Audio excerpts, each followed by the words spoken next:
नादन मर्दन वीर है, जो विपुल विघ्नों बीच में भी ध्यान धारण धीर है।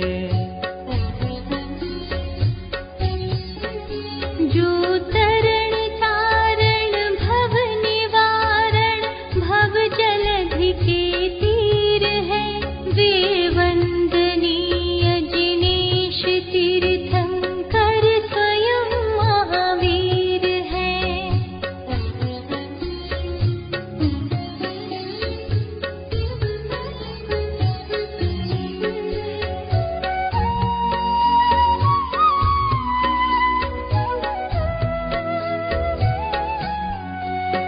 जो राग द्वेष विकार वर्जित लीन आत्म ध्यान में, जिनके विराट विशाल निर्मल अचल केवल ज्ञान में।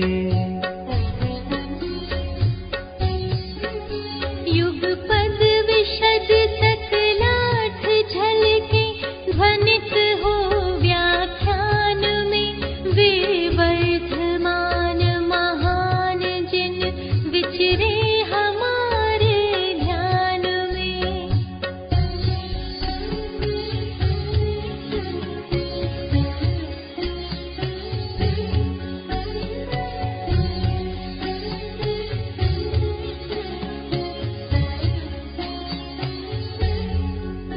जिनका परम पावन चरित जल निधि समान अपार है, जिनके गुणों के कथन में गणधर न पावे पार है। बस वीतराग विज्ञान ही जिनके कथन का सार है, उन सर्वदर्शी सन्मति को वंदना शत बार है।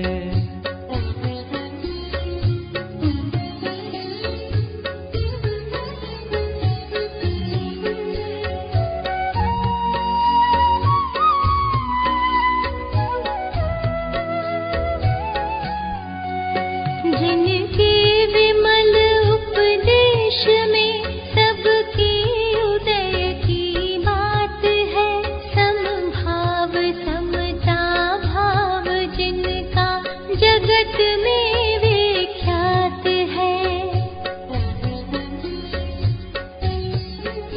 जिसने बताया जगत को प्रत्येक कण स्वाधीन है, करता न धरता कोई है, अणु अणु स्वयं में लीन है।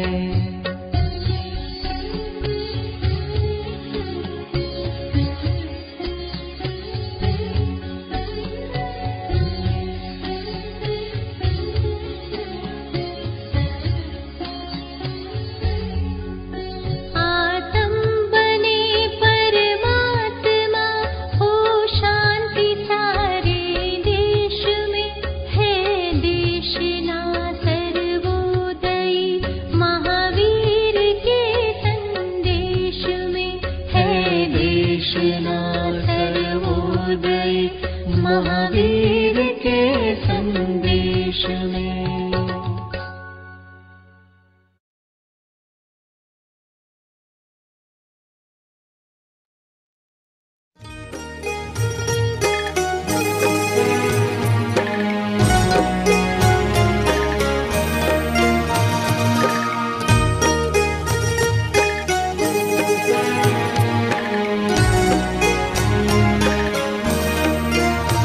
शब्दवाद नय षट द्रव्य गुण पर्याय और प्रमाण का, जड़ कर्म चेतन बंध का, अरु कर्म के अवसान का।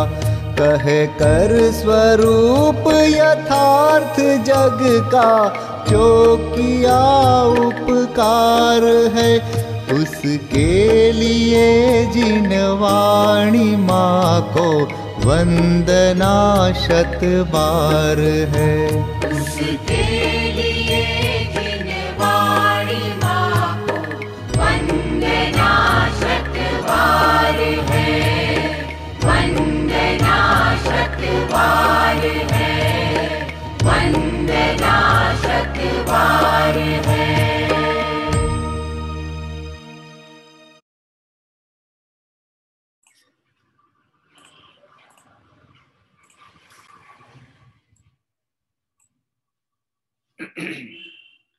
सभी सादरम्य बंधुओं को जय जनेन्द्र। आइए मंगलाचरण पूर्वक स्वाध्याय प्रारंभ करते हैं।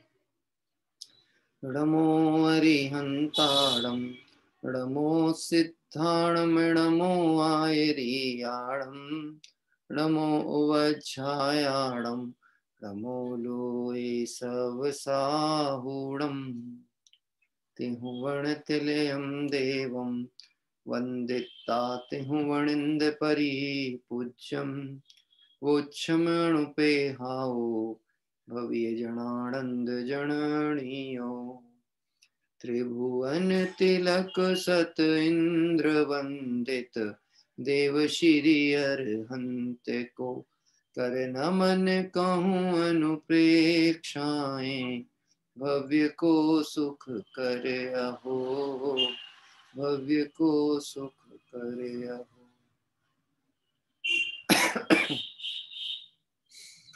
कार्तिक अनुप्रेक्षा ग्रंथ में लोक भावना की चर्चा के अंतर्गत कल हम सभी ने 126 नंबर की गाथा तक का विषय देखा था और इस 126 नंबर की गाथा में जो अनंत प्रमाण जीव राशि है, जिसको हम साधारण वनस्पति के अंतर्गत या साधारण जीव के रूप में जिन्हें हम देख रहे हैं, वह अनंत प्रमाण जीव राशि का क्या स्वरूप है कि उनके आहार, उच्छ्वास, काय और आयु ये एक साथ ही होते हैं।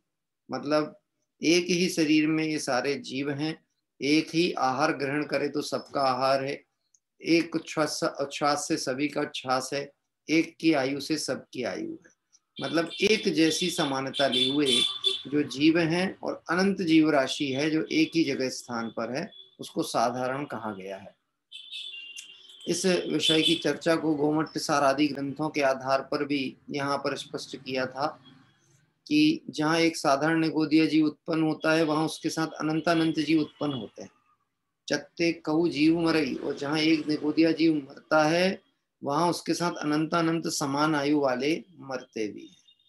भावार्थ में था एक जीव आहार करे वह भी अनंत जीवों का आहार, एक जीव श्वासोच्छ्वास ले वह भी अनंत जीवों का श्वासोच्छ्वास, एक जीव का शरीर वही अनंत जीवों का शरीर और एक जीव की आयु वही अनंत जीवों की आयु। इस तरह से समानता है, इसलिए साधारण नाम जानना चाहिए। साधारण मतलब एक सामान्य तौर पर बहुत राशि के ऊपर एक सा नियम जो लागू हो रहा है। यद्यपि यहाँ पर एक काय में अनंत कहा है, पर इसका अर्थ ये नहीं निकालना कि कोई एक ही जीव अनंत रूप है। अनंत जीव ही हैं, लेकिन वह एक साधारण के भेद के अंतर्गत एक काय में है, एक श्वासोच्छ्वास से है, एक आहार से है। इस प्रक्रिया के द्वारा उन जो अनंत जीव राशि है उन सभी को साधारण जीव कहा गया है। आइए अब इस विषय में अगली गाथा की ओर आगे बढ़ रहे हैं और गाथा 127 अब सूक्ष्म और बाधर का स्वरूप संक्षिप्त में स्पष्टीकरण किया जा रहा है। पहले गाथा पाठ करते हैं।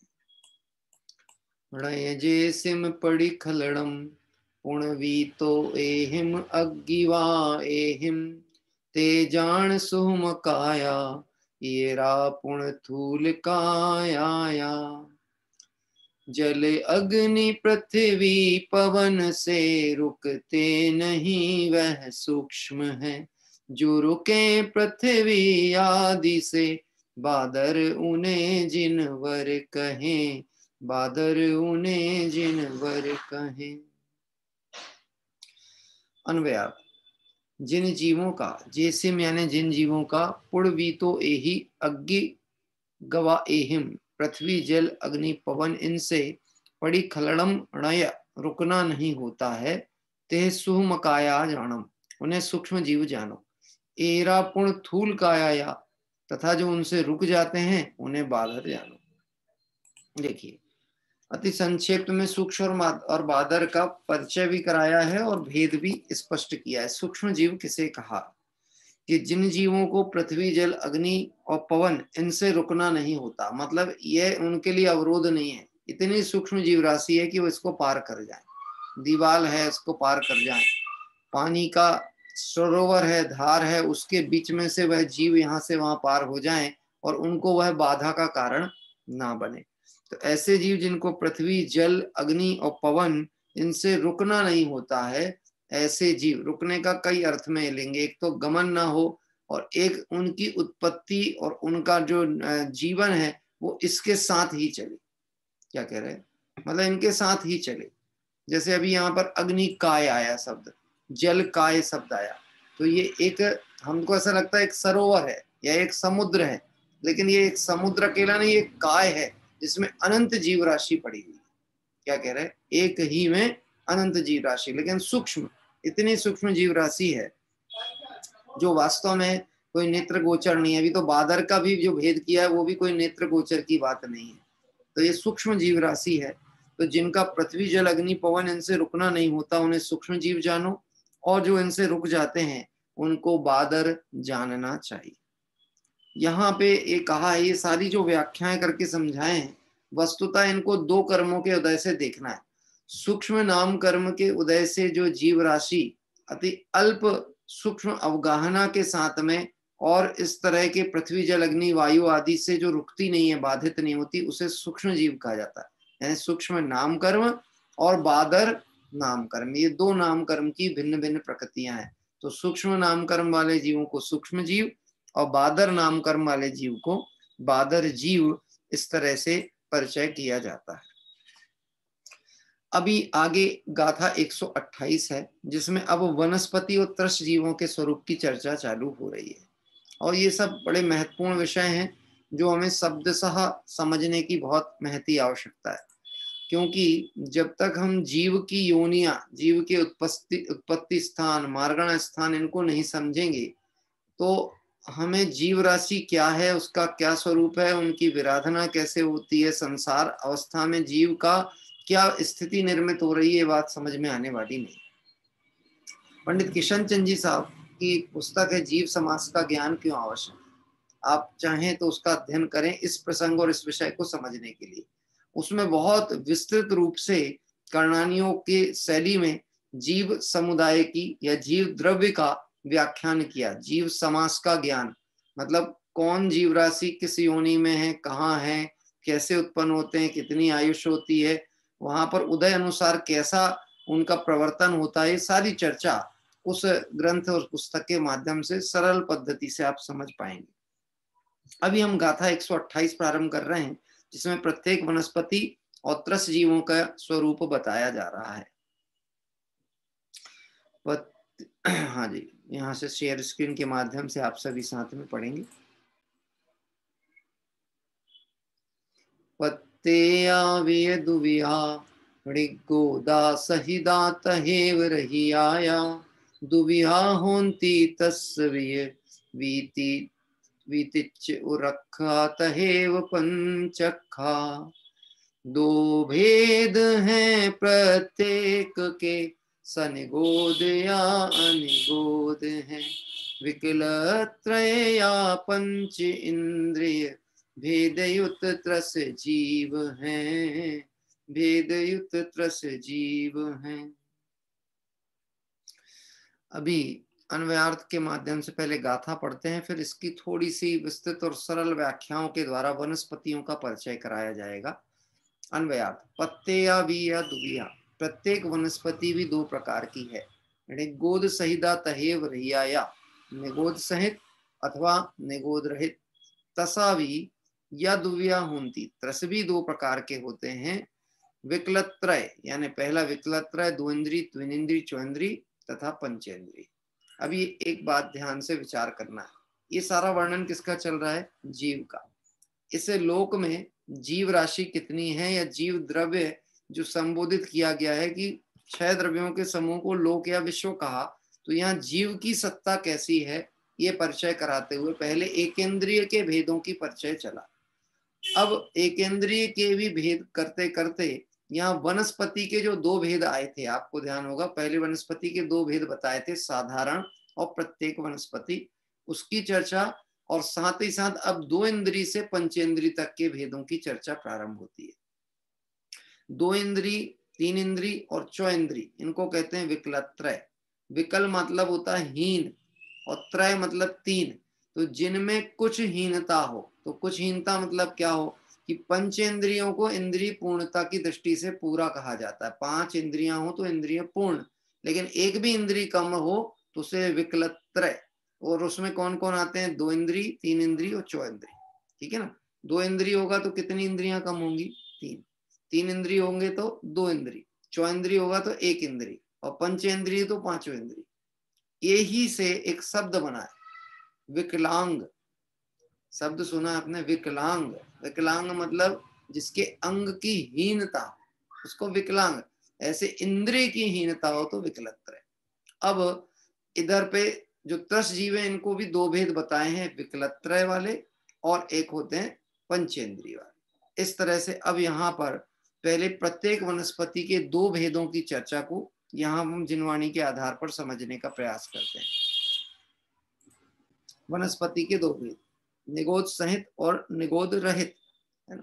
जिस वनस्पति के आश्रित निगोद पाई जाती है वह साधारण है, इसको सब प्रतिष्ठित भी कहते हैं। और जिसके आश्रित निगोद नहीं पाई जाती वह प्रत्येक या अप्रतिष्ठित भी कहते हैं। दो इंद्रिय आदि को त्रस कहा जाता है। अब यहाँ पर समझने की आवश्यकता है कि इस प्रत्येक वनस्पति को दो भेदों में बांटा गया, निगोद सहित और निगोद रहित। सभी ध्यान से समझिएगा, निगोद सहित और निगोद रहित, ये क्या है? प्रत्येक वनस्पति का भेद। और इस प्रत्येक वनस्पति के भेद में जिस वनस्पति के आश्रित से निगोद शरीर होता है, निगोद जीव राशि होती है, उसको साधारण कहा गया, जिसकी अभी चर्चा करते हुए हम आगे आए हैं कि साधारण मतलब क्या? एक साथ अनंत जीव राशि का होना। और उसी साधारण को सप्रतिष्ठित वनस्पति भी कहते हैं। सप्रतिष्ठित मतलब अनंत का, अनंत जीव राशि जिस वनस्पति में हो वह सप्रतिष्ठित, और जिस वनस्पति का एक ही स्वामी हो उसको कहते हैं अप्रतिष्ठित वनस्पति, या उसको कहेंगे प्रत्येक वनस्पति। इसको दो अप्रतिष्ठित भी कहते हैं, दो इंद्रिय आदि को त्रस कहते हैं। अब इसको थोड़ा सा अपनी भाषा में समझाया जाएगा। हमें पता लगना चाहिए सप्रतिष्ठित अप्रतिष्ठित में कौन सी वनस्पति आती है, क्योंकि हम सभी के अभी वनस्पति आदि यानी हरी पत्तियांदार सब्जियां हैं, फल हैं, इनका सेवन आदि होता है। तो हमें ज्ञान में होना चाहिए कि साधारण के भेद में कौन है। तो साधारण का त्याज्य हमारा होता ही होता है। साधारण वनस्पति मतलब जिसमें अनंत जीवों की राशि एक साथ घात को प्राप्त होगी, और प्रत्येक मतलब सिर्फ जिसका स्वामी एक जीव। तो ऐसे भेद वनस्पति में देंगे। कुछ वनस्पतियां ऐसी हैं जो पहले साधारण रूप रहती हैं, बाद में प्रत्येक में परिणत हो जाती है ना। तो इनके भेदों की चर्चा में यहाँ पर बताया गया है। गोमट्रसार जीवकांड में 185 से 188 गाथा में जो वर्णन आया है उसकी चर्चा अब यहाँ कर रहे हैं। जो वनस्पतियां मूल, अग्र, पर्व, कंद, स्कंद तथा बीज से पैदा होती हैं तथा जो सम्मूर्छन है वह वनस्पतियां सप्रतिष्ठित भी हैं और अप्रतिष्ठित भी हैं। कौन सी वनस्पतियां? जो 5 तरह से उत्पन्न होती हैं। कैसे 5? मूल भाग से, अग्र भाग से, पर्व से, कंद से और स्कंद से। अब ये इनके एक एक शब्द व्याख्याओं से हमें समझ में आएगा, है ना। तो यह जो उनसे उत्पन्न होती है और बीज से जो पैदा होती हैं वह, तथा जो सम्मूर्छन है वह वनस्पतियां सप्रतिष्ठित और अप्रतिष्ठित दोनों तरह की होती हैं। बहुत सी वनस्पतियां मूल से पैदा होती हैं। अब मूल से कौन कौन सी होती है उसके कुछ उदाहरण दे रहे हैं। जैसे अदरक है, हल्दी है, जो कि मूल मतलब उसके पूरे के पूरे जो कहना चाहिए हम कंद कहें, उस कंद को ही जमीन में गड़ा दिया जाए तो वो उसमें से वृक्ष के रूप उत्पन्न हो जाता है, पौधा बन करके निकल जाता है ना। तो इनका जो उत्पत्ति होती है वो किससे होती है? मूल के द्वारा। तो यह जो मूल के द्वारा होती है और जो जमीन के अंदर ही उत्पन्न हो रहे हैं, ऐसे बहुत सी वनस्पति जो है वह साधारण है, और साधारण होने के कारण उसमें अनंत जीवों का घात होता है। इसलिए जमीकंद को सप्रतिष्ठित वनस्पति के अंतर्गत लिया जाता है। और जमीकंद में जो भी चीजें हैं आपकी प्याज है, आलू है, गाजर है, मूली है, कंद से उत्पन्न होने वाली यानी मूल से उत्पन्न होने वाली वनस्पतियां, इसमें हल्दी भी कच्ची हल्दी जो है ना, कई कई जगह कच्ची हल्दी आपने देखा होगा प्रयोग में की जाती है। मैंने महानगरों में देखा है बिकती कच्ची हल्दी, हम लोगों के यहाँ नहीं आती। हमारे यहाँ तो शुष्क यानी लकड़ी जैसी काष्ठ में परिणत वाली आती है। तो वह जो कच्ची हल्दी है वह मूल से ही उत्पन्न हुई है, और उस समय उसकी अवस्था साधारण की है। क्या कह रहे हैं? अब जैसे अदरक साधारण सप्रतिष्ठित भी है और अप्रतिष्ठित भी है। अभी कैसे है कि जिस समय अदरक के रूप में है तो सप्रतिष्ठित है, और जिस समय वह सूख करके और आपकी क्या कहते हैं इसको, सौंठ बन गई, सौंठ है ना, सौंठ के रूप में हो गई, तो वो अप्रतिष्ठित में हो गई। अभी कुछ लोग तो उसको यानी मूलतः साधारण से प्रत्येक का कन्वर्शन होने के कारण से भी त्याज्य मान के छोड़ते ही छोड़ते। लेकिन अभी हमारी भूमिका अनुसार हम अपनी आवश्यकता अनुसार कम से कम सर्वप्रथम किसको छोड़ेंगे? साधारण का तो त्याग होगा ही होगा, और प्रत्येक का अभ्यास होगा, प्रत्येक का अभ्यास होगा। कैसे होगा? अष्टमी है, चतुर्दशी है, उपवास के दिन है, 10 लक्षण पर्व है, उसमें हरित का ही त्याग, तो उस समय हम प्रत्येक का भी त्याग करते हैं। क्या कह रहे हैं? प्रत्येक का भी त्याग, यानी ऐसी वनस्पति जिसका एक स्वामी, ऐसे हरित पत्ती आदि छोड़ दी।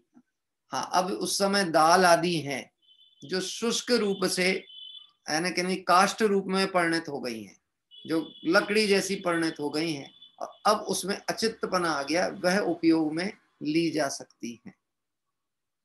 तो बहुत सारी वनस्पतियां मूल से पैदा होती हैं, जैसे अदरक, हल्दी। कोई वनस्पति अग्रभाग से उत्पन्न होती है, जैसे उदाहरण में दिया है गुलाब आदि, यानी आपने देखा होगा क्रॉफ्टिंग होती है। आपकी जो टहनियां होती हैं उस टहनी को ही एक पद्धति के द्वारा भूमि में या गमले में या मिट्टी में लगाया जाता है, तो एक पौधे के रूप में परिणत हो जाती है। तो ऐसे भी जीव राशि है, वनस्पति का ऐसा भेद भी है जो अग्रभाग से उत्पत्ति को प्राप्त हो जाता है। फिर आता है किसी वनस्पति की उत्पत्ति पर्व से होती। पर्व यानी पोर शब्द भी प्रयोग होता है। पर्व यानी पोर। आप बता सकते पोर किस में होता है? गन्ने में। आपने गन्ने में देखा होगा ईख शब्द प्रयोग ना, तो गन्ने की पोर होती है। एक भाग इतना बड़ा होगा, उसके बाद एक पोर, फिर इतना भाग, फिर एक पोर, फिर। तो जो गन्ना उगता है वो काय से उगता है? गन्ना, वो पोर जो होता है ना, पोर सेवन योग्य नहीं है। हाँ, काना पोड़ा पड़े हाथ यह चूसे तो रोवे, फले अनंत जो धर्म ध्यान की भूमि विषय बोवे। 12 भावना में प्रयोग किया है वो शब्द काना पोड़ा, मतलब ऐसा भाग जो रस सहित नहीं है, उसमें रस नहीं है और उसमें उत्पत्ति होने की क्षमता है। अब यदि उसको चूसेगा तो रस नहीं मिलेगा, लेकिन उसको बो देगा तो वृक्ष बन जाएगा। तो गन्ने की जो पोर होती है वह जीव उत्पत्ति का कारण है। जीव उत्पत्ति मतलब वहां से एक वृक्ष की उत्पत्ति होने वाली है। तो ऐसी वनस्पति जैसे कि जो पर्व या पोर से उत्पन्न होती है, ऐसे ईख है, बेत है, ये सब। कोई वनस्पति कंद से उत्पन्न होती है, जैसे सूरण शब्द यहाँ दिया है। ये आपके क्षेत्र विशेष में अलग अलग ढंग से होंगे और उनके नाम भी अलग होंगे, आप लोग जानते होंगे। एक आलू के जैसा दिखने वाला फल होता है जो मीठा होता है, जिसको शकरकंद वगैरह भी आप लोग कहते हैं, और उसको यहाँ पे सूरण शब्द से संबोधित किया गया। तो कोई वनस्पति कंद से ही पैदा होती है, जैसे सूरण आदि। यह भी साधारण के ही मुख्यता रूप में आती है, साधारण। इसलिए हम सब शकरकंद आदि का प्रयोग जैन में यानी जैन आमनाय में उपयोग नहीं होता। कोई वनस्पति स्कंद से ही पैदा होती है, जैसे ढाक। अब ये क्या है उदाहरण, ये मुझे मालूम नहीं है कि स्कंद में डाक शब्द का क्या कहा गया है, पर वनस्पति के एक भेद में यहाँ प्रयोग किया है, स्कंद से पैदा होने वाली। किसी को यदि ये बात पता हो कि ढाक यानी क्या होता है तो वो बता सकते हैं, या उदाहरण जानते हो तो आप बता दें, मेरे ज्ञान का विषय नहीं है। ये ढाक शब्द यानी कौन सा फल है या क्या है, ये मुझे नहीं पता। कोई स्कंद से उत्पत्ति वाले कोई पदार्थ जानते हो आप, क्योंकि बहुत अच्छे अभ्यासी लोग भी हैं। मैं कर्णानियों के विषय में बहुत कमजोर हूँ, सीधी सी बात है। यदि किसी की जानकारी में हो कि ढाक शब्द का क्या अर्थ है तो वो बता देंगे, और नहीं तो मैं खोजूंगा और मुझे मिलता है तो मैं आपको बताऊं। हाँ, अनिल जी कुछ बताना चाहते हैं जी। सर ढाक का पेड़ होता है, ढाक का पेड़ होता है, उसको तोड़ो तो दूध निकलता है। दूध? हाँ दूध निकलता है, उसका पता होता है। अच्छा ठीक है। ढाक का पेड़ होता है, हाँ उसकी हाँ, टहनी तोड़ो तो दूध निकलता है, उससे फल पैदा हो जाता है। अच्छा अच्छा अच्छा, ठीक है। एक ढाक का कोई पेड़ है जो आप बता रहे हैं, जिसमें से क्षीर रस वाले होते हैं। बहुतायत कई फलों में भी आपने देखा होगा ऐसे होते हैं जो तोड़ने पर, जैसे कच्चा पपीता आदि को जब आप तोड़ते हैं वृक्षों से निकाला जाता है तो उसमें उसका जो जॉइंट होता था, जहां से वह वृक्ष से जुड़ा था, वहां पर दूध निकलने लगता। एक करोंदा आता है हम लोगों की तरफ में, आपके यहाँ पता नहीं क्या नाम से जानते हो, करोंदा। यह भी क्षीर फल है।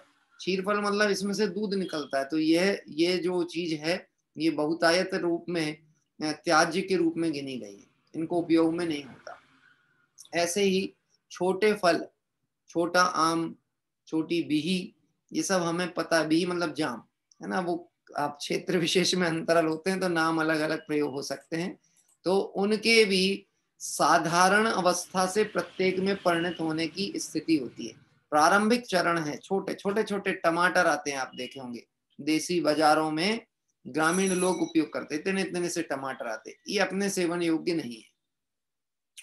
फिर इसके बाद और भी बहुत सारे भेद प्रभेद आने वाले हैं। अभी तो जिसकी मुख्यता से चर्चा आई हम उसकी बात कर रहे हैं। अभी कई लोग टमाटर सेवन भी नहीं करते, उसको वो एक बहुबीजक के अभक्ष के अंतर्गत गिना गया है। बड़े फल जैसे कि आपके कद्दू वगैरह हैं, यह सब भी अभक्ष आदि में गिने जाते हैं। उनके कुछ कारण हैं, और कारणों में एक कारण है उसमें भावनात्मक रूप से जो विचार जुड़ते हैं वो अच्छे नहीं जुड़ते।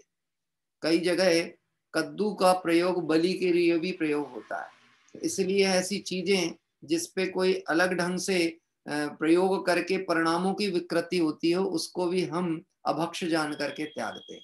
अभी यहाँ भेद चल रहे हैं वनस्पति के, तो हम वनस्पति के भेदों पर ही मुख्य चर्चा कर रहे हैं। बहुत सी वनस्पतियां बीजों से पैदा होती हैं, जैसे कि चना, गेहूं, अनाज आदि, जो कि बीज डालने पर उत्पन्न होती हैं। कई वनस्पतियां पृथ्वी जल आदि के संबंध से पैदा होती हैं, वे सम्मूर्छन है, जैसे घास आदि, जिसको हम कहें सेवाल। सेवाल वगैरह आपने नाम सुना होगा। गजब की बात है, यह चीजें भी सेवन करने में लोग आते हैं, सेवन करने में भी उपयोग करते हैं, है ना। हाँ, अभी ये तरबूज कह रहे हैं, तरबूज वास्तव में वैसा चीज नहीं है, मतलब वो कोई सम्मूर्छन नहीं है, वो विधि पूर्वक उगाया जाता है। और आपने जैसे सिंगाड़े वगैरह देखे होंगे, ये पानी के अंदर उत्पन्न होते हैं।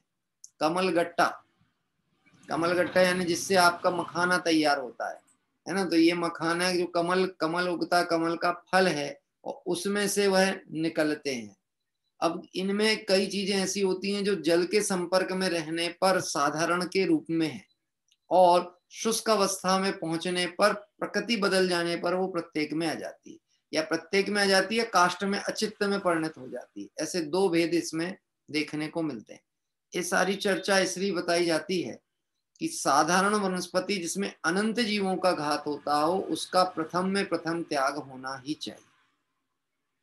और जो आगमुख पद्धति से जितना परिचय कराया गया, वह परिचय इसलिए कराया गया है जो जीव हिंसा आदि के पाप से डरते हों। जैसे कि रत्नकर्ण शावकाचार्य में ये पंक्ति लिखी है, जो हिंसा आदि के पाप से डरते हैं वह अयत्नाचार पूर्वक अभक्ष भक्षण आदि के पाप को महापाप जानकर उससे बचे। क्या एक जिव्या की लोलुपता कहें, उसके कारण हम अनंत जीवों का घात करने में भी संकोचित ना करें। जिव्या के लोग में ये स्वाद से संबंधित होती हैं सारी बहुतायत चीजें, कुछ चीजें औषधि गुण आदि से संबंधित हो सकती हैं, क्या कह रहे हैं, लेकिन फिर भी सेवन करने का मतलब होता है चाहे वह जिव्या से लिया जाए, चाहे वह बाह्य उपयोग किया जाए, वो किसी भी रूप में उपयोग होने पर जीव राशि का घात होगा तो उसमें आपको हिंसा का दोष लगने ही वाला। ये बात मैं इसलिए कह रहा हूं, कुछ लोग कहते हैं आप प्याज नहीं खाते हो, कम से कम लू लगने से बचने के लिए जेब में रख लिया करो। सुना होगा आपने, है ना? ऐसा कहा जाता है ना, खाते नहीं तो कोई दिक्कत नहीं है, और उसको छोटा टुकड़ा बना के जेब में रख लो तो उसके कारण लू नहीं लगती। लहसुन की माला पहना तो आप ये समझना, इन सब के किसी भी तरह से प्रयोग करने में जो भी जीव की विराधना हुई है उसका दोष किसको लगने वाला? किसी भी। सेवन का मतलब है उसके भक्षण करना ही नहीं होता। जैसे अब मैं एक दृष्टांत दूं इसके लिए और वो आप समझ पाएंगे। 4 प्रकार के आहार का त्याग की बात रात्रि भोजन में आती है। अब खाद्य, स्वाद, लेय और पेय, ठीक है ना? अब खाद्य का मतलब क्या? जो खाया जा रहा है, लेकिन कैसे? सिर्फ मुख से, कि इंद्रियों के द्वारा ग्राह्य है वो खाद्य है, इंद्रिय के द्वारा। जैसे कि जीभ पे रख करके खाया वह तो भोजन ग्रहण करना हुआ, लेकिन सिर में बॉम्ब लगा दी, आयोडेक्स मल लिया, यह क्या कहलाया? ये स्पर्शन इंद्रिय का भोजन। तो रात्रि भोजन के त्यागी और अभ्यासी जीव इनका प्रयोग भी नहीं करते। मुझे इस बात का दृष्टांत मालूम है। बाबू भाई जो हुए वो इस मामले में बहुत सख्त आचरण था। मतलब रात्रि में, हाँ, लेपाहार कहते हैं ना उसको, रात्रि में वह पैर भी नहीं दबाने देती थी किसी को, कितना ही कष्ट भी क्यों ना हो। और ऊपर से तेल मर्दन आदि करना, ये तो बात ही नहीं है। कोई आपके कोई उपचार कर दे कि दाह हो रही है शरीर में जलन, तो चंदन का लेप कर दें, तो ये सब निषिद्ध था। क्यों निषिद्ध था? यह सब आहार के भेद है। क्या किसी भी रूप से, जैसे मैं कहता हूं कुछ लोगों को ये मालूम नहीं है, या वो उनकी देखा देखी प्रवृत्ति है, ज्ञान ही नहीं है, सीधी बात। और क्या कहें, उपवास किया और उपवास के कारण शरीर में शिथिलता आ गई। अब उपवास का नियम ले लिया और फिर उसके बाद बहुत शिथिल हो गए तो ग्लूकोज की बोतल चढ़वा दी। अब मैं आपसे पूछता हूं उनका उपवास है कि नहीं? उपवास भी मतलब वो उपवास की परिभाषा ही नहीं करना, विषय कषाय आहार त्याग, आहार का त्याग है कि नहीं? अभी ये बताइए। ग्लूकोज की बोतल चढ़ गई तो आहार का त्याग हुआ कि नहीं हुआ? ये नहीं होने वाला। यहां से ओरल नहीं लिया था तो ड्रिप से चला गया, पर किसी भी तरह से वह चीज यदि उपयोग में आई है तो वह आहार में गिनी गई। इसलिए साधारण वनस्पति का किसी भी रूप में प्रयोग सेवन करने में, औषधि रूप में, ऐसा किसी भी रूप में प्रयोग वर्जित कहा गया है, क्योंकि इसमें अनंत जीवों का घात बताया गया। क्योंकि ये बात स्पष्ट इसलिए होनी चाहिए, बहुत से लोग सचित्त चित्त का जो भेद है इसको घटा करके अपनी अज्ञानता को पुष्ट करने की कोशिश करते हैं। जैसे कोई कहेगा आलू कंद अवस्था में है, जब वह कहना चाहिए सचित्त है, सप्रतिष्ठित में है, उस समय तो सेवन का नहीं है, लेकिन यदि हम उसको सुखा लें, उसके चिप्स बना लें, तब क्या दिक्कत है? कुछ साधारण वनस्पति ऐसी होती है जो किसी भी स्थिति में अप्रतिष्ठित में नहीं परिणत होती, और जिसमें ये जमी कंद जो हैं ये बहुतायत ऐसे हैं, बहुतायत, कुछ परिणत हो जाते हैं और कुछ नहीं। इसलिए यहाँ लिखा है इसमें दोनों भेद घटित होते हैं, सप्रतिष्ठित भी अप्रतिष्ठित भी, ठीक है ना? तो कुछ सप्रतिष्ठित ही रहेंगे, जैसे आलू है ये सप्रतिष्ठित ही रहेगा, किसी परिस्थिति में इसको सुखा लोगे तब भी वह अनंत काय ही रहने वाला है, अनंत जीव राशि उस सूखी हुई अवस्था में भी रहेगी। इसको आप गर्म कढ़ाई में डाल दोगे तो उसमें उष्ण योनि के उस तरह के जीव उत्पत्ति हो जाती है। यानी वो किसी भी रूप में, किसी भी अवस्था में जीव रहित होने वाला नहीं है। वो कितने अनंत जीव, कितने अनंत जीव। अभी भले अज्ञान वशात कभी किसी के जीवन में ये भूल हो गई हो, लेकिन जिसको जीव का महिमा समझ में आए, यानी जीव की महत्ता समझ में आए, तो वो नहीं चाहेगा कि मेरे निमित्त से अनंत जीवों का घात हो। और अपन तो भाव प्रधान धर्म के लोग हैं, जान के तो हम कोई भी ऐसा अपराध कर ही नहीं सकते। क्या करें, जान के तो हो ही नहीं सकता। जैसे मैं आपसे कहूं प्रमाद वसात अपनी दैनिक चर्या में कभी कोई छोटे जीव की विराधना हो भी जाए तो खेद वर्तता है, चींटी मर जाए तो खेद वर्तता है कि नहीं? होता है। अब कोई कहे कि हम तुमको 1 करोड़ रुपए देंगे, एक चींटी मार दो, हाँ? अंतर में ही नहीं है, भाव ही नहीं है, किसी कीमत पे नहीं है। क्या अभी कल परसों में किसी अपने परिचित के व्यक्ति की दुकान में कुछ अचानक 1-2 मिनट का काम था तो गया, अपने जैन थे, उनकी दुकान में था। वहां एक मुस्लिम कोई बैठा हुआ था। उसी समय ये बरैया होती ना, मधुमक्खी, ऐसा कोई एक जीव उड़ के आ गया। और वो अच्छा हट्टा कट्टा इंसान, लेकिन वो ऐसा डरे कि ये काट न ले, काट न ले। अब वो उसको भगाए कागज उठा के, और वो ये देख रहा है कि जमीन में बैठे और मैं इसको मार दूं, क्या जमीन में बैठे तो मार दो। अब वो बोल रहा अरे इसको मार दो, मार दो, काट देगा तो रिएक्शन हो जाएगा, इन्फेक्शन हो जाएगा। हाँ, तो मैंने उसको वहीं बोला, मैंने कहा भय उसको है कि आपको ज्यादा है? अवगाहना आपकी बड़ी है कि उसकी बड़ी है? आप तो उसको मारने पे तुले हो, वो तो काट भी रहा है कि नहीं मालूम, हमें पता ही नहीं। आपका तो अभिप्राय ही उसको मारने का है। मैंने कहा वो भयभीत प्राणी है, इतनी छोटी अवगाहना का है, आप परेशान नहीं हो, मैं बाहर कर देता हूं उसको। क्या लोगों को पता ही नहीं है जीव मतलब क्या। तो अभी हमारे कोई ज्ञान में आया कि साधारण वनस्पति, सप्रतिष्ठित वनस्पति अभक्ष है। अब आप समझना, आप जब इस भेद में सप्रतिष्ठित में लिया तो फूल आदि का प्रयोग भी नहीं कर सकते। जैसे कुछ लोग गुलकंद आदि सेवन करते हैं। गुलकंद मतलब गुलाब के फूल से बनने वाला रस। एक तो वह चलित हो जाता है, साथ ही साथ वह सप्रतिष्ठित के द्वारा निर्मित किया गया है। तो अनंत जीव राशि वो, और साथ ही साथ चलित, क्योंकि उसमें शक्कर की चाशनी या वो जो भी चीज मिलाते होंगे वह लिक्विड फॉर्म में है, तो वह अपनी मर्यादा के बाद में अमर्यादित हो जाती है ना। ऐसे बहुत सारी चर्चाएं हैं जो आप क्रिया कोश आदि ग्रंथों से देख सकते हैं। चलित रस आदि में भी अनंत कायका यानी साधारण का दोष आ जाता है। सुबह की दाल शाम को खाना, फ्रिज के रखे हुए पदार्थों का सेवन करना, ये सब उस दोष पे लागू होने लगता है।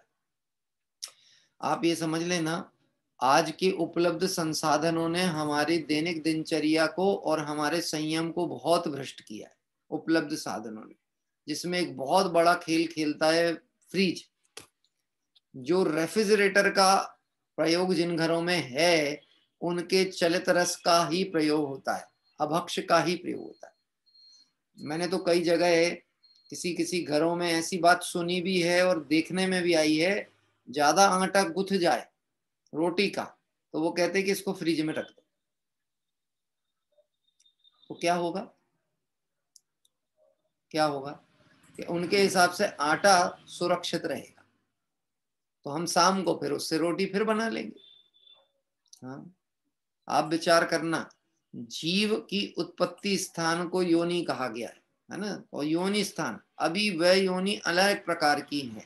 अपन 84 लाख योनियां कह रहे हैं ना, अब उस योनि भेद में उष्ण योनि, शीतोष्ण योनि, शीत योनि, ऐसे ढेर सारे भेद किए गए।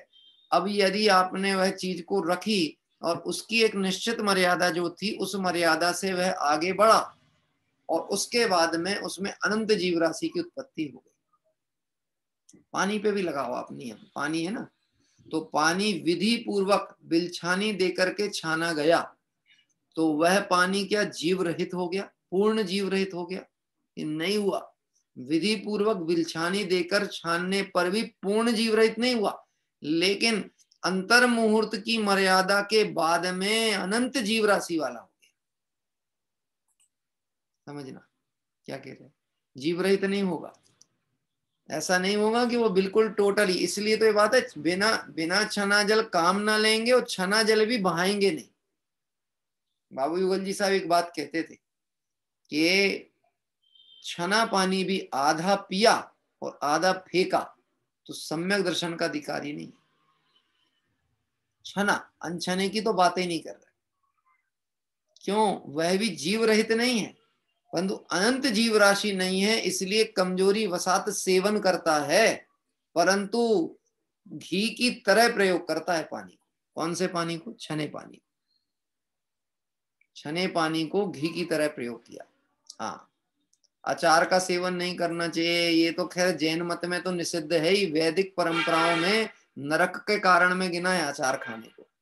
वैदिक ग्रंथों में नरक का कारण, मक्खन, अचार, संधान शब्द प्रयोग किया है वहां। संधान यानी अचार, ये उसको अभी किसी ने पूछा है कि अचार का सेवन भी जो है, इसकी सबकी मर्यादाएं मैंने आपको एक दिन व्हाट्सएप तो की थी, फिर से कर देंगे हम।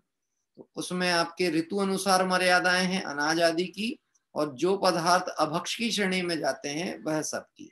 जैसे आपके 22 अभक्षों की जब चर्चा अभी कल ढूंढ के मैं आपको पूरे 22 अभक्ष बता दूंगा। उसमें आपके ये बर्फ आदि है, इसको भी अभक्ष में ही गिना गया है, बर्फ को अभक्ष में लिखा गया। तो अब वो जो बर्फ है, अजान फल है, वो अभक्ष है। यानी जो फल आपके क्षेत्र विशेष में नहीं होता है, जिसको आप परिचित नहीं है, जिसको आप जानते नहीं है, उसको किसी के कहने से सेवन नहीं करना। क्या कह रहे हैं कि वो खाते हैं, उनके चलता है, जब तक आपको उसका भली प्रकार ज्ञान ना हो जाए, उसकी उत्पत्ति का ज्ञान ना हो जाए, या जिनवाणी या आगम में उपलब्ध जानकारियों से प्रमाणिकता सिद्ध नहीं हो जाए, तब तक सेवन नहीं करना चाहिए। नहीं तो अभक्ष का ही भक्षण करने का दोष, अनंत जीव राशि के भक्षण का या हिंसा का दोष उसमें लागू हो जाता है। दही बड़ा, ये सब अनंत काय में चले जाते हैं। क्या कह रहे, दही है ना, दही दही बड़ा है, बड़े अच्छे लगते हैं क्या, बड़े अच्छे लगते हैं क्या जीवों की हिंसा के परिणाम। लोग कुतर्क करते हैं, अपना वासना छूटी नहीं है तो राजमार्ग को न समझ के अपवाद के नाम पर भ्रष्ट होते हैं। अपवाद के नाम, अपवाद मार्ग नहीं होता इन चीजों में। जो अभक्ष है सो अभक्ष ही है, सब प्रतिष्ठित में अपवाद नहीं है कि इसमें आपने छोंक लगा दी कि मिर्ची का बघार डाल दिया तो वो अप्रतिष्ठित हो गई, ऐसा नहीं है। ये बात मैं इसलिए कह रहा हूं, किसी से मैंने एक बार ऐसा सुना कि दही बड़े में इमली की चटनी डाल दो तो फिर उसके बाद में वह उसका रस परिवर्तन हो जाने के कारण फिर वह उसमें वैसा दोष नहीं रह जाता है जैसा पहले था। क्या करें, ये सिर्फ उस विषय की तीव्र गृद्धता का परिणाम है जो हम उसमें से ऐसे अपवाद खोजने का प्रयास कर रहे हैं। भूखे नहीं मर जाने वाले। एक बार ये पता तो लग जाए अनंत जीवों की राशि का घात, और अनंत जीव कोई अन्य नहीं है। मैं कहता हूं यदि आपको ये बात ज्ञान में है, जैसे केवल ज्ञानी के ज्ञान में त्रिकालवर्ती बातें झलकती ना, ऐसे पता लग जाए कि जिस अभक्ष पदार्थ का एक कौर, मतलब जिस आलू का एक कण हम जिब्या पे रखने वाले हैं, इसमें मेरे पूर्व भव के अनंत रिश्तेदार नातेदार लोग इसमें हैं। एक बार ये बात पता लगे, पर उस आए ज्ञान में, अभी वो हमारे ज्ञान का विषय नहीं है, लेकिन सर्वज्ञता के ज्ञान में से तो कुछ छूटा नहीं है ना, और हम सर्वज्ञ के अनुयायी हैं, सर्वज्ञ के श्रद्धानी हैं। तो जो बात वहां आई है, हाँ, जो बात वहां आई है वो चल जाती है। हाँ, अतुल भाई बता रहे हैं कि श्वेतांबर मत में गर्म दही, यानी गर्म दही से बनने वाली चीजें छाछ है, क्योंकि ये चीजें आपने देखा होगा, बड़ा बड़ा का कह रहे हैं आप, हाँ, लेकिन छाछ का प्रयोग भी बहुत होता है कड़ी बनाने में उनके यहाँ। क्या कह रहे हैं, बेसन की कड़ी में छाछ डलती है। और मैंने श्वेतांबरों की जो आपकी चौबिहार हाउस या भोजनशालाएं आदि होती है ना, उनमें ये चीजें देखी हैं कि वहां पर छाछ को यानी द्विदल को अभक्ष में नहीं गिना जाता। अब वहां पर चूंकि इस तरह का मूल विषय का ज्ञान ही नहीं है, इसलिए अपन उनकी क्रियाओं पे ज्यादा चर्चा करना औचित्यपूर्ण नहीं है। लेकिन हाँ, अपनी जैन परंपरा में, मूल अध्यात्म में, दिगंबर 13 पंथ शुद्धामनाय से जुड़े हुए जीवों के यहाँ यदि ऐसी कोई क्रियाएं होती हैं तो ये बहुत आश्चर्य की बात है। और इससे अब कोई अछूता नहीं रहा समाज, आप और हम सब जानते हैं, अब अछूते नहीं रहे। मतलब दिगंबर जैन कुल वाले के थाली में ही दाल भी रखी हो और दही भी रखा हो, या दही रखा हो साथ में पापड़ रखा दिख रहा हो, अब आप उससे क्या कल्पना कर सकते हैं।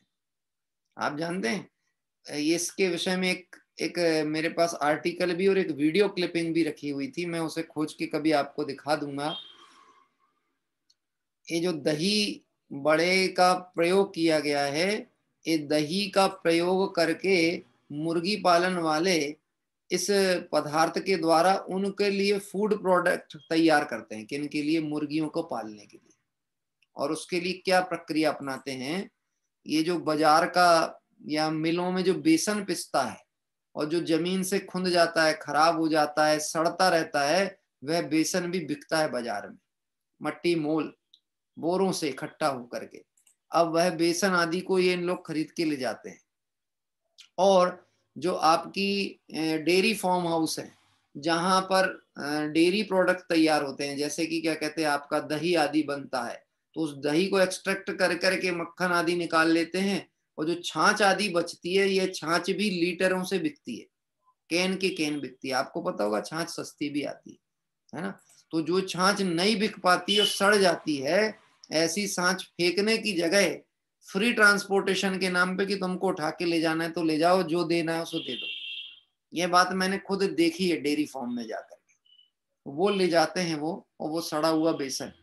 और जो मुर्गी पालन केंद्र होते हैं, वहां पर जहां मुर्गियां रहती हैं उनके सामने एक नालियां बनी रहती हैं। उस नाली में वह आटे को उस छाछ में घोल के डाल देते हैं क्या, और उसमें जगह जगह जाके थूक देते हैं। अपनी थूक से थूक दिया। अभी वहां समूर्छन जीव राशि की कुछ समय के साथ में ऐसी उत्पत्ति हो जाती है कि इल्लियां उचटना चालू हो जाती हैं, और उन इल्लियों को वो मुर्गी भक्षण करती है। तो आप समझ सकते हो कि जब दही बड़ा आप अपने जीव पर कभी किसी ने रखा होगा ज्ञानतावसात, मतलब उसने अपने जीव को, अपनी जीव को शमशान घाट बना लिया क्या। क्योंकि लार का संयोग हुआ और वह द्विदल मांस में परिणत हो गया, मांस बन गया, सीधा मांस। मक्खन, मक्खन को मांस में ही गिना गया है। हाँ, अमूल बटर हो चाहे कहीं का हो, मांस है, स्पष्ट तौर पर मांस है। यानी जिसके अभी अष्टमूल गुण का, या अभी समझना, साधारण प्रत्येक के भेद की चर्चा तो बाद में आई है। जो अष्टमूल गुण का पालन करता है उसको दही बड़ा नहीं खाना चाहिए, उसको मक्खन का सेवन नहीं करना चाहिए। अष्टमूल गुण, अष्टमूल मतलब मद्य त्याग, मांस त्याग, मधु त्याग। तो मांस त्यागी है तो मक्खन का त्याग करे। क्यों? क्योंकि मक्खन मांस का ही रूप बन जाता है। उसका बहुत सिंपल सा प्रक्रिया है कि एक समय मर्यादा के साथ में ये बातें सुन के हो सकता है जीवन में कुछ चीजें परिवर्तन हो भी जाएं, तो घबराने की जरूरत नहीं है। अज्ञानता में हुए अपराध ज्ञान होने के बाद छूटने ही चाहिए, नहीं तो फिर ज्ञान का प्रयोग क्या है। एक पंक्ति यहाँ कल गुरुदेव श्री के प्रवचन में आई थी, देखो मैं आपको बता रहा हूँ। हाँ, जगत में ऐसे जीव हैं, ऐसा ज्ञान करने की बात है। यदि ऐसा ज्ञान ना करे तो या तो अज्ञानी होगा या फिर अल्पज्ञ ही होगा। ज्ञान होने पर भी नहीं समझ रहा है तो या तो अज्ञानी है, अल्पज्ञ है, या जड़ ही है। ऐसा समझ लेना कि बुद्धि भ्रष्ट है। आज विचार करके देखो, रत्नकर्ण शावकाचार्य की एक पंक्ति है, 50-50 साल स्वाध्याय करते हो गए लेकिन परिणति नहीं बदलती है। यह अन्याय, अनीति और अभक्ष का फल जानना। क्या कह रहे हैं? अब वो घरों में अभक्ष चल रहा है, बाजार की तो चर्चा ही नहीं कर रहे। घर के अंदर अभक्ष है तो फिर बाजार की तो बात क्या की जाएगी। जितना भी रेडीमेड गुड्स सेवन करने की जो भी कमजोरी हम कह ले, प्रमाद कह लें, इन सब के सेवन करने वाले जीवों को सम्यक दर्शन होने में असंभव तो नहीं कहेंगे क्योंकि वो स्वभाव है, लेकिन होना आसान काम नहीं है जब तक उसका जीवन परिवर्तित नहीं हो। अब कोई कहे सम्यक दर्शन से इन चीजों का क्या संबंध है? वो तो दर्शन गुण की पर्याय है और ये चारित्र की कमजोरी है कि भैया ये सब गुण एक ही द्रव्य के हैं। क्या कह रहे हैं? ये सब गुण किसके हैं? एक ही द्रव्य के हैं। एक दूसरे को प्रभावित नहीं करते और एक दूसरे के बिना भी नहीं होते। क्या उपदेश बहुत अच्छा दे, लेकिन उसका उपदेश तभी लागू होगा जब उसके जीवन में होगा। एक बहुत सरल कहानी आपने सुनी होगी दृष्टांत में। 1 मिनट का मैं जरा ब्रेक कर रहा हूं, मुझे चार्जिंग लगानी पड़ेगी।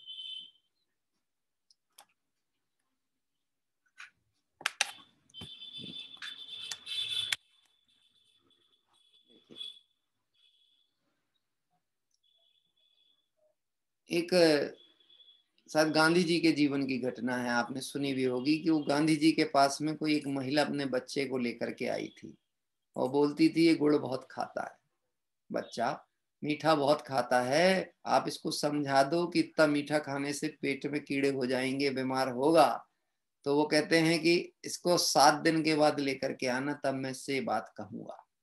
तो बोले क्यों 7 दिन के, अभी क्यों, आप अभी क्यों नहीं कह रहे हो? नहीं, मैं 7 दिन के बाद ही कहूंगा। क्यों?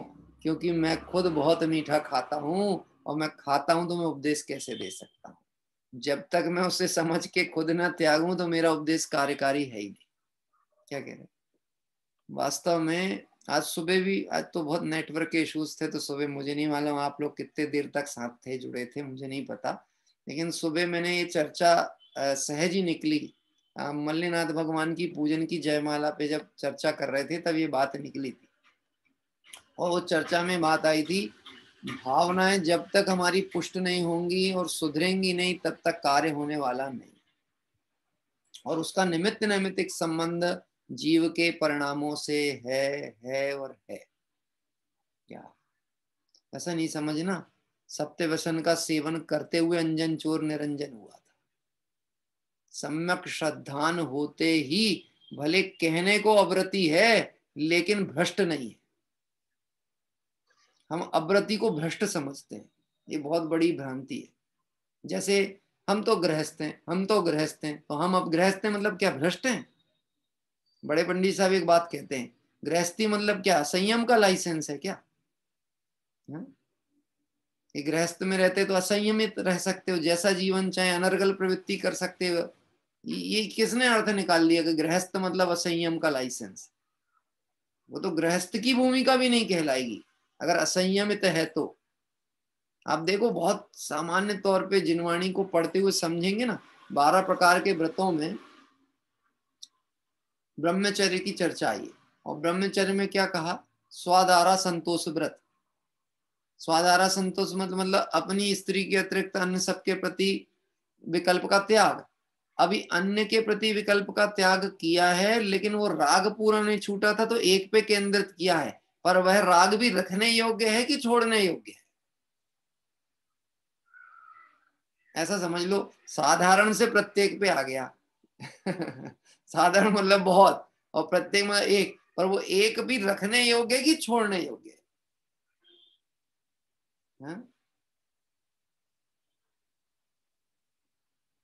इतना तो खबर होना चाहिए। 50 साल हो जाए, 60 साल हो जाए, 70 साल हो जाए, वो जन्मदिन की बधाई ना दे कोई तो बुरा लग जाए।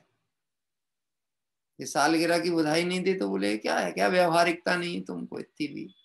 तो 70 साल की उम्र में भी तुझे अभी गठबंधन का ही आनंद आ रहा है, हाँ? भले अज्ञान वसात वो 7 चक्कर लगा के 7 जन्म की कसमें खाई होंगी, पर तूने अनंत भाव बढ़ा लिए उतने में, अगर उस बात को पकड़ के बैठा है। क्या कह रहे हैं? हाँ? और चक्कर लग गए थे गलती से, चक्कर अब बढ़ाने नहीं है घटाने हैं, तो ज्ञान पूर्वक वह मार्ग मिल जाएगा। बात ख्याल में आती? सरल बात है, कठिन तो कुछ भी नहीं है, बस थोड़ा सा उपयोग को सूक्ष्म करते हुए और अपने हित को प्रमुख करते हुए समझे तो आसानी से समझ में आती है। देखिए यहाँ कह रहे हैं, ये सब चर्चा चल रही है जिसमें जीवों का भेद प्रभेद बता रहे। सम्मूर्छन जीव राशि, जल कायिक पदार्थों में सम्मूर्छन जीव राशि होती, ऐसे अग्नि में भी, वायु में भी सम्मूर्छन जीव राशि होती है, और वह सम्मूर्छन जीव राशि वातावरण के कारण से निमित्त से उत्पन्न हो जाती है। वहीं शरीर उनका बनेगा और एक निश्चित उनकी जो आयु है उतनी आयु के बाद मरण को प्राप्त हो जाते हैं। आपके प्रकाश में होने वाले कीड़े हैं, पतंगे हैं, वैसा विसी भेदों में गिने जाते हैं। अभी थोड़ा सा और पढ़ते हैं। ये सभी वनस्पतियां सप्रतिष्ठित और अप्रतिष्ठित दोनों प्रकार की हैं। कौन सी वनस्पति? जिन 5 भेदों को बताया गया, मतलब मूल से उत्पन्न होने वाली, अग्र से उत्पन्न होने वाली, पर्व से उत्पन्न होने वाली, कंद से, स्कंद से और बीज से। ये जो 6 भेद किए गए, ये सभी वनस्पतियां साधारण भी हो सकती हैं और प्रत्येक भी हो सकती हैं। कुछ साधारण से प्रत्येक कन्वर्ट भी हो सकती हैं, और कुछ साधारण ही रहती हैं, वह प्रत्येक में परिणत नहीं होती। मोटे तौर पे सिर्फ ये याद रखना है, हम जनरल कैटेगरी के लोग नहीं है, वीआईपी है, तो हम साधारण से बचें। क्या कह रहे हैं? नहीं समझ में आई बात कि आ गई? हम साधारण हैं कि वीआईपी? अरे दिगंबर जैन कुल में उत्पन्न हुए हैं, कोई हीन नाम कर्म का उदय लेकर के नहीं पैदा हुए हैं। उत्कृष्ट देवशास्त्र गुरु के मार्ग में, जनरल लोग नहीं है, वीआईपी है। तो वीआईपी का मतलब है वो जनरल वाली चीजों से बचे। बोलो आपको मान लो कोई कार्यक्रम हो रहा हो, संगीत का कार्यक्रम हो रहा हो, आपको पास मिले, पास मिल जाए, 2 पास मिल जाए एंट्री के, फ्री पास, आप कौन से वाले चाहोगे, वीआईपी की वीवीआईपी? अप्रोचिंग किस स्तर तक भिड़ाओगे फ्री पास के लिए? है? अरे जनरल में भी जाके बैठोगे तो सुनने तो मिलेगा ही ना, थोड़ा दूर से ही सही। अरे ऐसी कैसी बात हो सकती है, हम जनरल में कैसे बैठ सकते हैं? क्या आपको पता नहीं हम कौन हैं? बताओ कौन है? कि मैं स्वयं भगवान हूं। अब मैं स्वयं भगवान हूं तो मैं साधारण से बचूं ना। बात ख्याल में आ रही? और साधारण से बचने की पहले भावना तो तैयार हो। जीव को जीव देखेगा, फिर एक जीव में अपना जीव भी दिखेगा और एक एक जीव भगवान दिखेगा। पहले अपना जीव, फिर एक एक जीव भगवान है। बद्धा भगवान छे अने बद्धा भगवान था। गुरुदेव श्री का कोटेशन आता था, बद्धा भगवान छे। बद्धा मतलब ये जितने अनंत जीवों की बात कर रही है सब कौन है? भगवान है। अब एक भगवान दूसरे भगवान को खा जाए, ऐसा कैसा भगवान है? भगवान है कि राक्षस है? हाँ? ऐसा यहाँ चर्चा की गई। जिन वनस्पतियों के सिरा यानी तोरई आदि में संधि, खापों के चिन्ह यानी खरबूज आदि में, और पर्व यानी पंगोली यानी गन्ने आदि में प्रकट ना हो, जिसमें तंतु पैदा ना हुए हों, ऐसे भिंडी आदि में, तथा जो काटने पर फिर बढ़ जाए, वह सप्रतिष्ठित वनस्पति है। अब समझना, फिर से उदाहरण दिए हैं, खोजबीन और विशेष आपको करनी पड़ेगी। क्या कह रहे हैं? तुरई, तुरई आती ना हमारे यहाँ, उसको ग्रामीण भाषा में रिरुआ कहते हैं, और आप लोगों के तोरई, तोरई से लगभग सभी लोग परिचित होंगे। तोरई, वह तोरई जिसके सिरे आदि ना हुए हों, जैसे फूल उगे रहते हैं छोटे छोटे। कई बार आपने ककड़ी वगैरह में देखे होंगे, छोटा सा फूल लगा रहता है, वो अपरिपक्व अवस्था है, वो सप्रतिष्ठित अवस्था है उसकी। क्या कह रहे हैं? वो जब तक एक बड़ा आकार ना ले ले विधिवत, यानी उसके आकार की वृद्धि रुक ना जाए, तब तक वह सेवन योग्य नहीं है। कोली के चक्कर में, कोली यानी, अब वो भाषा पता नहीं आपको पकड़ में आएगी, कोली कोली यानी समझते आप, नरम नरम। वो नरम नरम के चक्कर में कहीं सप्रतिष्ठित नहीं उठा लेना। क्या कह रहे हैं? छोटी चीजें खरीदना ही नहीं कभी, बहुतायत कोशिश करना। छोटे मतलब ऐसे अपरिपक्व दिखने वाली चीजें, उसका राग पहले ही छोड़ दो आप, वो सप्रतिष्ठित के भेदों में फंसते ही फंसते हैं। तो तुरई आदि जिनके सिरा, संधि यानी ऐसे खरबूज तरबूज जिनमें लाइनें अच्छे से ना आ गई हों। और आजकल तो जमाना इतना विचित्र है, सब हाइब्रिड सिस्टम से बन रहे हैं पदार्थ, तो हमको पता ही नहीं लगता है कि ये सचित्त में है, सप्रतिष्ठित में, कि अप्रतिष्ठित में। ये तो उन उदाहरणों से परिचय कराया जा रहा है जो प्राकृतिक रूप से उत्पन्न हो रहे थे। तो खरबूजे जिनमें पंक्ति यानी लाइन ना दिखी हो, वो सेवन करने योग्य नहीं, खरबूजे आदि। और अभी जो फॉरेन वगैरह के फल आते हैं ना, ये तो सब अभक्ष्य ही समझना चाहिए आपको, क्योंकि एक तो ये वातावरण विपरीत है, मौसम के विपरीत हैं, वातावरण विपरीत है। बहुतायत फल तो ऐसे विचित्र टाइप के दिखते हैं, वो है वनस्पति पर लगते तिरंज गति के। एक ड्रैगन फ्रूट है, आपने नाम सुना होगा। नाम कैसा है, सुनने में कैसा लगता है ड्रैगन फ्रूट? सतीश जी, देखा आपने ड्रैगन फ्रूट? हाँ, अभी एक फल और, मैं नाम मुझे नहीं आ रहा ध्यान में, मैंने अभी यहाँ बिकता है, छिंदवाड़ा में देखा उसको। फल मुझे नाम मालूम नहीं, चीकू जैसा होता है, छोटे छोटे रेशे रहते हैं और अंदर हरे हरे दाने भी निकलते हैं, हरा दल होता है। आप जानते होंगे क्या कहते हैं उसको? हाँ? कीवी, कीवी, हाँ कीवी। ये इन सब की कोई प्रामाणिकता नहीं है। इसमें देखो यहाँ पे एक चीज लिखी आने वाली, जिसमें तंतु पैदा ना हुआ हो, ऐसी भिंडी आदि में भी। तंतु मतलब रेशे, क्या कह रहे हैं, बहुत कोली होगी तो उसकी ऊपर की जो मतलब लेयर होगी वो एकदम चिकनी स्मूथ होगी, और वो सप्रतिष्ठित का लक्षण है उसका। जब वो अप्रतिष्ठित में आएगी तो थोड़ी सी स्किन उसकी रफ हो जाएगी। हाँ, ये सब चीजें। अब आप बताओ, अगर हम जैन दर्शन को बेसिक समझे तो बाजार भी जाएं तो हमारा उपयोग रहेगा धर्म अनुसार। सब्जी खरीदते में भी ध्यान रहेगा सप्रतिष्ठित अप्रतिष्ठित का। आप सोच सकते हो पुण्य बन रहा होगा मार्केट में घूमते टाइम। क्यों? क्योंकि श्रद्धान में जीवों की हिंसा का परिणाम नहीं। ऐसा धर्म कहीं मिलेगा? हाँ, ऐसा मार्ग कहीं मिलेगा? अन्य मत में तो कहेंगे दान करो, सेवा करो, गरीबों को खाना खिलाओ तब पुण्य होता है।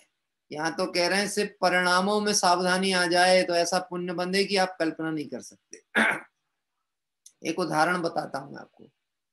अपने घर में सब्जी सुधारी तो माल तो खा लिया, अभी छिलके को इमीडिएट अपन ने सोचा कि चलो कोई गाय आदि को खिला दे, ताजा है, खराब नहीं हुआ।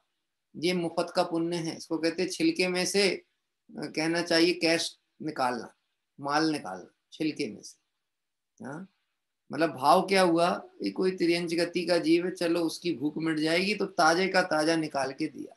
अभी आपने सुधारा और तुरंत ले गए कपड़े में कागज में रख के डिब्बे में रख के कि ढूंढ लो कोई गाय आए दिख गई बाहर, खिला दो उसको। ये हमारे यहाँ भाभी जी भी सिखाती थी पहले पाठशाला में, धर्म में ये चीजें सिखाती थी। बेटा मुफ्त का पुण्य कैसे कमाते हम बता रहे थे। क्या? अभी मैं पुण्य कमाने की बात नहीं कह रहा हूँ, सोच को स्वस्थ करने की बात कह रहा है। सोच स्वस्थ होगी तो ये सब मुफ्त में मिलने वाली चीजें हैं। स्वरूप के आराधकों को सातिशय पुण्य का बंध ऐसा ही होता है जैसे गाय को छिलका खिलाना। अपना कुछ नहीं जा रहा था, हम तो खा ही नहीं रहे थे। वैसे जैनी में तो आजकल ऐसा होता है छिलका भी खा लेते हैं। मैंने अभी एक जन के यहाँ मटर के छिलके होते हैं ना, मटर के छिलके, उसके भी व्यंजन बने हुए देखे, मटर के छिलके। तो मैंने कहा भैया कुछ गाय भाइयों के लिए भी तो छोड़ा करो कि सब अपन ही खा लेंगे। हैं, बात ख्याल में आती। एक दृष्टि का खेल है, तो मैं कहने को बात कह रहा हूं पर हमको समझने की बहुत आवश्यकता है। वनस्पति में ये बात देखने की आवश्यकता है कि जो सप्रतिष्ठित वनस्पति के भेद हैं वो सेवन करने योग्य नहीं, और इसके उल्टी अप्रतिष्ठित समझनी चाहिए। जिन वनस्पतियों के मूल यानी हल्दी अदरक आदि, कंद यानी सूरण आदि, छाल, नई कोपल, टहनी, फूल, फल और बीज तोड़ने पर बराबर टूट जाए वह सब प्रतिष्ठित है। जैसे पालक का पत्ता आप तोड़ के देखेंगे और अगर वो सम विभाग टूट जाए, अगर आड़ा तिरछा टूटे वो, तो अप्रतिष्ठित है। और अगर ऐसा तोड़ा और बिल्कुल इक्वल भाग जैसा टूट जाए, जैसे काजू खोली हो आपने, तो वो सब प्रतिष्ठित में चला गया, फिर वह सेवन करने योग्य नहीं है। और चौमासे आदि में तो जीव राशि बहुत होने के कारण भी सेवन करने में नहीं आती। लेकिन कदाचित अपन हरित काय के अंतर्गत प्रत्येक के भेद में यदि सेवन करें तो हमको ये परीक्षण होना चाहिए, विधि ज्ञान होना चाहिए कि यह प्रत्येक वनस्पति है कि साधारण, ताकि खरीदते समय हम सप्रतिष्ठित से बचें। भी कोई सोचेगा, विचार तो आता होगा मन में, इतना गहन सोचते सोचते होएंगे तो सब्जी खरीदेंगे कि मार्केट में चक्कर लगाते रहेंगे। आप विचार तो करो, अभ्यास होता जाएगा ना तो नजर ऐसी पैनी हो जाएगी कि देखते में समझ में आ जाएगा अनंत जीव राशि और एक, और हमें अतुल भाई पालक खाने योग्य है कि नहीं है। मैंने बताया ना कि चौमासे आदि में तो बहुतायत लोग त्याग करते हैं, जिनकी सदते तो सदे। लेकिन एक बात बहुत समझने की आवश्यकता है, अभक्ष औषधि खाने से कंपैरेटिव तुलना में वनस्पति आदि के सेवन से यदि आपकी जीवनचर्या व्यवस्थित होती हो तो भूमिका अनुसार अभ्यास के क्रम में छोड़ते हुए लेते रहना।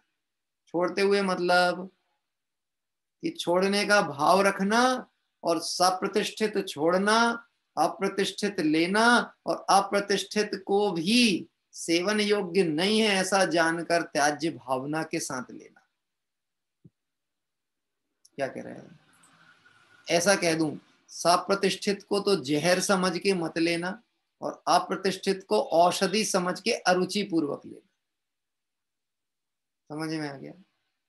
औषधि में रुचि होती है कि नहीं होती है? जहर में तो होगी नहीं, जहर तो हम खा ही नहीं सकते, मर जाए तो मर ही जाएंगे, जहर खाएंगे तो, जहर तो खाएंगे नहीं। लेकिन जो अप्रतिष्ठित है वो दवाई है। अब दवाई है तो दवाई खाने में रुचि होती है कि नहीं होती? मजबूरी है, हाँ मजबूरी है। परंतु जरूरी और मजबूरी ये दोनों पता होना चाहिए, इसलिए सारी चर्चाएं यहाँ भेद प्रभेद में बताई गई। सप्रतिष्ठित प्रत्येक तथा जो बार बार ना टूटे वह अप्रतिष्ठित प्रत्येक है। जिन वनस्पतियों के कंद, मूल, टहनी, स्कंद की छाल मोटी होती है वह सप्रतिष्ठित प्रत्येक अनंत जीवों का स्थान है। कंद, मूल, टहनी और स्कंद की छाल मोटा रूप लिए हुए वह सप्रतिष्ठित में जाता है, अनंत जीव राशि है। जिनकी छाल पतली होती है वह अप्रतिष्ठित प्रत्येक मानना चाहिए। इस तरह से ये विषय इस गाथा में पूर्ण हुआ। गाथा 128 पे 3 पंक्तियां हैं गुरुदेव श्री के प्रवचन की। अब प्रत्येक और त्रसजीव के स्वरूप में कहा है, नीम का एक टुकड़ा है वह निगोद है और पत्र है वह प्रत्येक है। टुकड़े में अनंत जीव हैं और पत्र में असंख्य जीव हैं। देखो यह जीव अपनी चैतन्य रिद्धि को हार कर उसकी विराधना करके ऐसी हीन दशा को प्राप्त हुए, ऐसा सर्वज्ञ ने कहा। नीम की निम्बोली है ना, सब प्रतिष्ठित में ली गई है, हम औषधि के नाम पर उसका प्रयोग करें। हाँ अब ये पंचोदंबर फल वाली बात नहीं चल रही है, वह तो प्रत्यक्ष वहां तो त्रसजीव राशि दिख रही है। हाँ बात करते करते समय ज्यादा हो गया है, परंतु 1 मिनट में बात पूरी करके विराम लेते हैं। यह जीव अपने चैतन्य रिद्धि को हारकर उसकी विराधना करके ऐसी हिंदशा को प्राप्त हुए, ऐसा सर्वज्ञ देव ने कहा। इन सब को जानकर राग देश टालकर वीतरागता और सर्वज्ञता प्रकट करना ही आत्मा का स्वभाव। देखो क्षयोपशम की चर्चा या जीव के समास ज्ञान कराते हुए भी गुरुदेव श्री ने प्रवचन में मूल अध्यात्म को प्रवेश कराया। क्या कह रहे, ये सारी चर्चा करके आकुलित व्याकुलित होने के लिए बात नहीं है। अरे साहब बहुत ही कठिन है, अभी तो आलू प्याज तक की बात थी, अब तो पालक सब्जी फल सब में घटने लगे नियम, हम क्या करेंगे? मर नहीं जाएंगे ऐसे में तो? हाँ? मरने का बहुत डर लगता है, मारने का डर नहीं लगता। क्या कह रहे हैं? अपने मरने का भय बहुत, अनंत जीव मर जाएं हमें क्या जा रहा।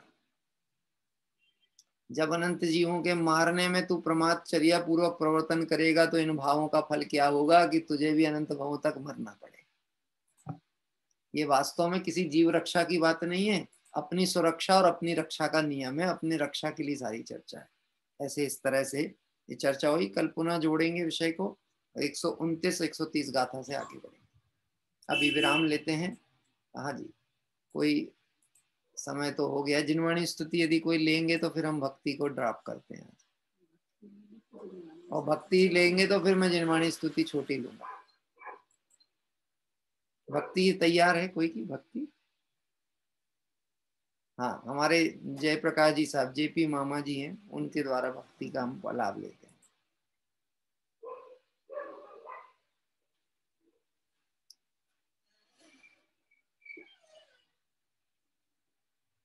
अनम्यूट करिए आपका। हाँ हो गया पंडित जी? हो गया जी। आवाज आ रही है? आ रही है, आती है आती है। बोलता हूँ जी। एक मुक्तक के माध्यम से शुरू करता हूँ जी। आदमी का जिस्म क्या है जिस पे शैदा है जहां, एक मिट्टी की इमारत एक पत्थर का मकान, खून इसमें गार है और ईंट इसमें हड्डियां, चंद सांसों पर खड़ा है ये ख्याले आसमां, बेमौत की पुरजोर आंधी इससे जब टकराएगी, मौत की पुरजोर आंधी इससे जब टकराएगी तो टूट करके ये इमारत खाक में मिल जाएगी, तो टूट करके ये इमारत खाक में मिल जाएगी। मानव जीवन मिलना ही कठिन मुश्किल से मिला, इसे यूं ना गवा मानव जीवन। मिलना ही कठिन मुश्किल से मिला, इसे यूं ना गवा। किसी पुण्य उदय का योग मिला, नर चोला है तू बेड़ा पार लगा। मानव जीवन मिलना ही कठिन मुश्किल से मिला, इसे यूं ना गवा। कभी देव हुआ कभी नार की तो, कभी देव हुआ कभी नार की तो, फिर पशु गति में भी घूमा, फिर पशु गति में भी घूमा। मुश्किल से मिला है ये नर भव, इसे यूं ना गवा, इसे यूं ना गवा। मुश्किल से मिला है ये नर भव, इसे यूं ना गवा, इसे यूं ना गवा। मानव जीवन मिलना ही कठिन, इसे यूं ना गवा, इसे यूं ना गवा। क्यों चक्कर खाता फिरता है, क्यों चक्कर खाता फिरता है। लख 84 में घूम चुका, लख 84 में घूम चुका। यूं बीत गए हैं कितने जन्म, भव चक्र से फिर भी है तू ना थका। मानव जीवन मिलना ही कठिन मुश्किल से मिला, इसे यूं ना गवा। जब तुझको बुढ़ापा आएगा, जब तुझको बुढ़ापा आएगा, सब अंग शिथिल पड़ जाएंगे, सब अंग शिथिल पड़ जाएंगे। थर थर कांपेगा तन तेरा, जीवन यौवन को ही आत्म हित में लगा। थर थर कांपेगा तन तेरा, यौवन को ही आत्म हित में लगा। मानव जीवन मिलना ही कठिन मुश्किल से मिला, इसे यूं ना गवा।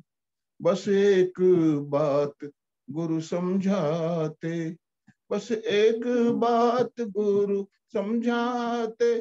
मिथ्यात्व अगर तू पालेगा, मिथ्यात्व अगर तू पालेगा, वो मरण निगोद में जाएगा। तुझे रोक सकेगा न तेरा सगा, वो मरण निगोद में जाएगा। तुझे रोक सकेगा न तेरा सगा। मानव जीवन मिलना ही कठिन मुश्किल से मिला, इसे यूं ना गवा। किसी पुण्य उदय का योग है ये, नर चोला मिला बेड़ा पार लगा। नर चोला मिला बेड़ा पार लगा। जय हिंद सब। बहुत सुंदर। अभी हमारे आदरणीय जयप्रकाश जी मामा जी के, हम उनको मामा जी कहते हैं क्योंकि मेरे पास जो नाम सेव हुआ है उनका वो इसी नाम से है, जयप्रकाश जी मामा जी के नाम से। हाँ, बहुत सुंदर। आप स्वयं भी भजन, शायद मुझे लगता है ये रचना भी आपकी स्वयं की होगी, और बहुत सुंदर चिंतन और बड़े सरल शब्दावली के माध्यम से जो मूल बात है, इस भक्ति से हम सभी ने प्रेरणा भी प्राप्त की है। ये मिला पुण्य से तुझको नर्तन ये चेतन, ये नर्तन जो प्राप्त हुआ इसका विचार करना चाहिए।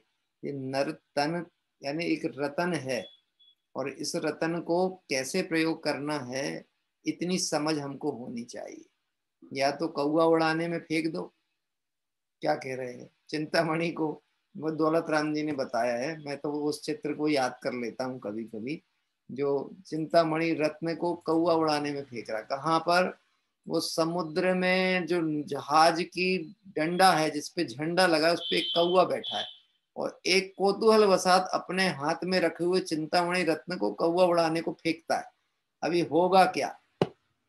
कौवा तो उड़े कि ना उड़े, और उड़ भी गया तो हमारा क्या हुआ? पर हमारा रतन तो अपने हाथ से छूट के भव समुद्र में गिर गया। इसीलिए बड़े सावधानी पूर्वक प्राप्त पर्याय को सफल और सार्थक करना है। अनंत भव का काम इस भव में करना है, ऐसा जानकर यह सुंदर भक्ति हमें प्रेरणा दे रही थी।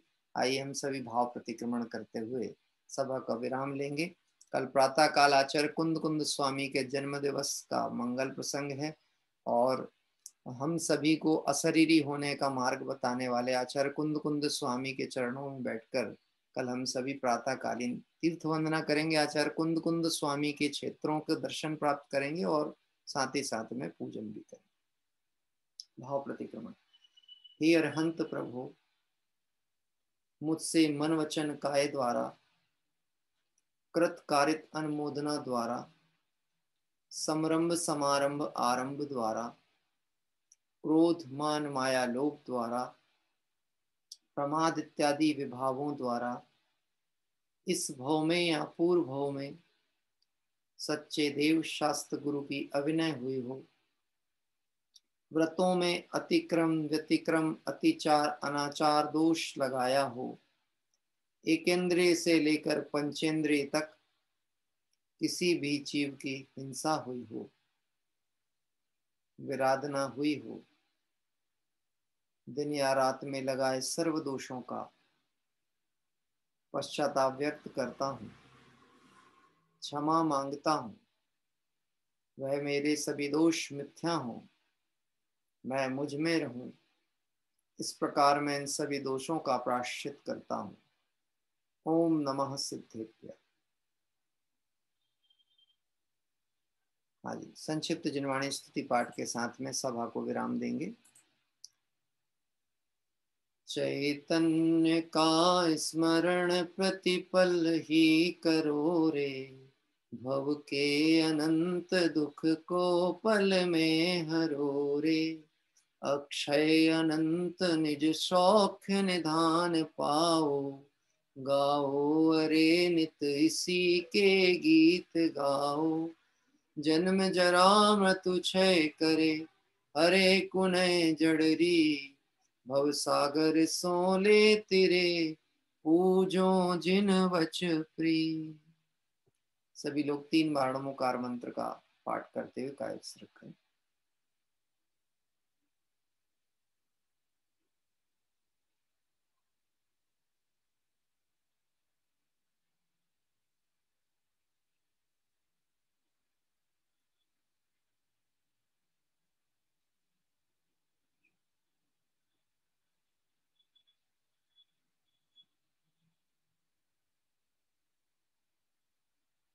जबली द्वादशांग में जिनवाणी माता की जय हो, देवशास्त्र गुरु भगवान की जय हो, अनंत अनंत सिद्ध परमेष्टि भगवंतों की जय हो, वीतरागी जैन शासन की जय। कल प्रातः काल अपना समय जो 8 बजे का है, उस 8 बजे ही हम सभी आचार्य कुंद कुंद स्वामी के जन्म दिवस की मंगल अवसर पर और दर्शन के साथ में पूजन से जुड़ेंगे। आचार्य कुंद कुंद स्वामी की पूजन कल प्रातः काल में होगी। आइए हम सभी इस सुंदर आराधना के पथ पर आगे बढ़कर संसार दुखों से मुक्त हों। इस मंगल भावना से विराम। सभी को जय।